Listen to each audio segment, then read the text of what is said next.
And overflowing blessings to everyone for our daily verse. We are now at Genesis chapter 38 from verse 1 up to verse 5.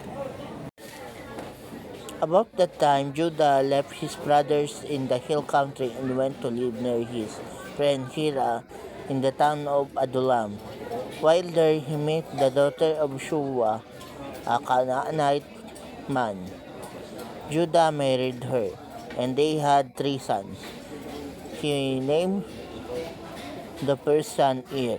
She named the next one Onan, and the third one was born when Judah was in Chizib, and she named him Shelah.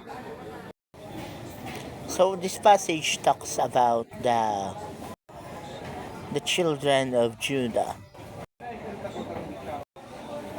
And yes, Judah indeed became a father. And if we continue reading, we can read here that yes, Judah had 3 sons. However, 2 of them died due to their wickedness. Hence, the youngest is the last surviving child among Judah's first 3 children. Hence, he to experience what his father Jacob experienced.